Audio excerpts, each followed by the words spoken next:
Hello everyone, welcome to your favorite class. Kavita Nandwani is here. We are going to start new chapter of your class 6.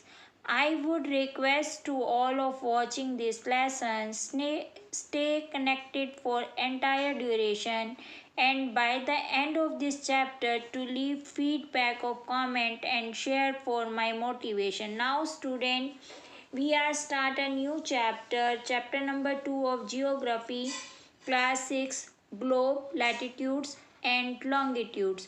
Firstly, you understand the name of chapter 2, globe, latitudes and longitudes. Globe means गोलाकार, ठीक है, गोलाकार जिसको बोलते हैं। और ये गोलाकार क्या होता है, जिस तरह से आपकी पृथ्वी या अर्थ है गोल है, उसी तरह आपकी अर्थ की जो शेप है, अर्थ का जो रूपांतरण है, मतलब अर्थ की जो पिक्चर है उसको आप ग्लोब से शो करते हैं। लैटिट्यूड मतलब होता है अक्षांश। अब आप कहोगे कि मैम हम तो इंग्लिश मीडियम के स्टूडेंट हैं, तो ये वीडियो जो है ये इंग्लिश और हिंदी दोनों स्टूडेंट्स के लिए है, इसलिए ठीक है। अक्षांश means x axis, X axis means जिसमें आप जिस तरह से आप मैथ में पिक्चर बनाते हैं और आप लिखते हैं कि Y axis, X axis, same ऐसे ही ये क्या है, एक्स एक्सिस या वाई एक्सिस, ये शो करता है कि हमारा अर्थ जो है वो कौन से अक्षांश पर है, कौन से लैटिट्यूड्स पर है। एंड बात करते हैं लॉन्गिट्यूड्स की। लॉन्गिट्यूड्स क्या होता है, लॉन्गिट्यूड्स देशांतर, देशांतर मीन्स डायरेक्शंस, कौन सी डायरेक्शंस में है, ठीक है।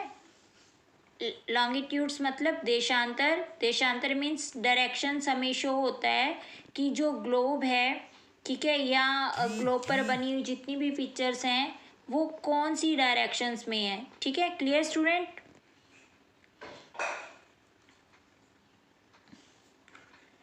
Now start a chapter. In the previous chapter you have read that our planet Earth is not a sphere.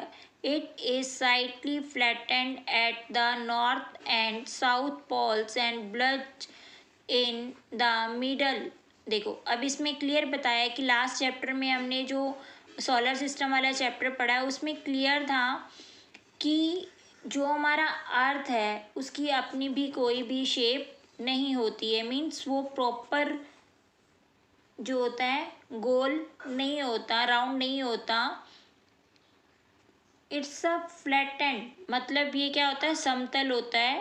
Eight the north and the south pole and bulged in the middle, north and south pole, ठीक है, blood in the middle, middle में देखो। अब यहाँ पर बात करते हैं तो ये क्या है हमारा नॉर्थ पोल और ये क्या हमारा साउथ पोल, ठीक है। You may look at the globe carefully in your classroom to get the idea. देखो अब हमारा ये क्या है, नॉर्थ पोल, नॉर्थ साउथ। हम इसको नॉर्थ साउथ क्यों बोल रहे हैं, अगर हम डायरेक्शन की बात करते हैं तो यहाँ पर आपका क्या होता है, north, south, east and west, ठीक है। तो जो हमारी ग्लोब्स की पिन होती हैं वो हमें शो करती हैं कि it's a north pole and it's a south pole, ठीक है। You may look at the globe. अब आप ग्लोब को केयरफुली देखिए। Globe is a true model of the earth. Globe क्या है हमारा, ट्रू मॉडल है किसका, अर्थ का, ठीक है। तो यहाँ पर हमारे पास क्वेश्चन भी अराइज हो सकता है, what is the meaning of globe. तो globe is a true model of the earth. Clear student. Globes may be of very fine size and type. Big ones which cannot be carried easily. देखो globe जो होता है वो कई type में मिलता है, वेरिंग डिफरेंट टाइप में मिलता है हमें, ठीक है, अलग अलग साइज में होता है। बिग वंस कई तो बहुत बड़े होते हैं जिसको आप इजीली उठा नहीं सकते हैं, सम पॉकेट वाले होते हैं, स्मॉल पॉकेट ग्लोब होते हैं and globe like balloons, balloon की तरह होते हैं जिसको आप इजीली कैरी कर सकते हैं। The globe is not fix, जो ग्लोब है वो फिक्स नहीं होता। It can be rotated the same way as a top spin of potter as the wheel. Globe जो है इस तरह से रोटेट हो जाता है जिस तरह से एक पॉटर मतलब मटका बनाने वाला जो व्यक्ति होता है वो उस मिट्टी को जो है अपने पहिए पर रख कर घुमाता है और वो लगातार घूमते घूमते पॉट की शेप ले लेती है। उसी तरह से जो ग्लोब होता है वो अपनी नॉर्थ पोल और साउथ पोल की दोनों पिंस के बीच में इस तरह से लगा होता है कि अगर आप हाथ से हिलाते हैं तो वो एक व्हील की तरह क्या हो जाता है, रोटेट हो जाता है। ठीक है। Countries, continents and options are shown in their correct size. अब यहाँ पर देखो ग्लोब के अंदर हमारी जो कंट्रीज हैं, ठीक है, कंट्रीज, कॉन्टिनेंट्स और ओशन, ये हमें क्या होते हैं, करेक्ट साइज पर, जितना साइज है इनका अर्थ पर वो हमें यहाँ पर शो होते हैं। It is difficult to describe the location of point on the paper like the earth. अब देखो यहाँ पर जो है हमारे लिए क्लियर बताना बहुत मुश्किल होता है कि अर्थ की जो लोकेशन है वो क्या है। ठीक है, location of a point on the now the question arise as the how to locate a place. अब यहाँ पर ये क्वेश्चन अराइज होता है कि जब हमें लोकेशन ही प्रॉपर पता नहीं होती है तो हम यहाँ पर पॉइंट्स कैसे लगाएंगे, तो कैसे ढूंढेंगे, तो उस चीज़ को हम क्लियर करेंगे। You will notice that a needle is fixed through the globe in title manner which is called its axis. देखो इस ग्लोब में यहाँ पर एक पिन है और यहाँ पर भी एक पिन है और इन दोनों पिन्स के बीच में क्या है, ग्लोब है हमारा। ठीक है, और ये दोनों पिन्स का ये जो एरिया है इसको हम बोल देते हैं एक्सिस। क्या बोल देते हैं, एक्सिस। ठीक है,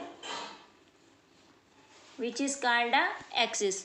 2 point on the globe through which needle passes the 2 poles, north pole and south pole. The globe can be moved around this needle from west to east. अब जो नीडल है वो कैसे चलती है, वेस्ट टू ईस्ट चलती है, just as the earth move, जिस तरह से हमारी जो पृथ्वी है वो घूमती है। But remember there is a major difference, the real earth has no such needle. अब ये याद रखना चाहिए कि ग्लोब और अर्थ में क्या डिफरेंस है। मेजर डिफरेंस ये है कि अर्थ में नेचुरली कोई भी पोल्स नहीं होते हैं, ना नॉर्थ पोल होता है ना साउथ पोल होता है और ना ही दोनों साइड पर कोई नीडल लगी होती है। It moves around his axis, वो अपने एक्सिस पे घूमता है। विच इज़ है ना इमेजनरी लाइन, ये क्या होती है, हमारी एक इमेजनरी लाइन होती है, काल्पनिक रेखा जो हम इमेजिन कर लेते हैं। जो अर्थ है वो इस तरह से रोटेट करता है। Another imaginary line running in the globe divides into a 2 parts. देखो जो हमारी इमेजनरी लाइन होती है वो ग्लोब्स को 2 इक्वल पार्ट्स में डिवाइड कर देती है। This line is known as equator, उस लाइन को हम क्या बोल देते हैं, equator. The northern half of the earth is known as the northern hemisphere. जो नॉर्थन हाफ होता है उसको हम नॉर्थन हेमिस्फेयर बोलते हैं। Southern half is known as the southern hemisphere, तो जो साउथ साइड पर होता है उसको हम साउथर्न हेमिस्फेयर बोलते हैं। अब लेट अस डू में स्टडी करते हैं। Take a big round potato और बॉल, ये एक्टिविटी है स्टूडेंट्स के लिए जिसमें ये क्लियर बताया कि एक पोटैटो ले लो आप, उस पोटैटो को नीटिंग नीडल जो सिलाई करने वाली आपके घर में सुई होती है जिससे मम्मा कपड़े सिलते हैं, उस सुई नीडल को आप दोनों साइड पे लगा लें और उसके बीच में पोटैटो को फिट कर दें, तो वो जो है आपको एक ग्लोब की तरह नज़र आएगा। आप पोटैटो को इस तरह से मूव कर पाएंगे एक्सिस पे जिस तरह से आप ग्लोब को मूव करते हैं। I think you are understand this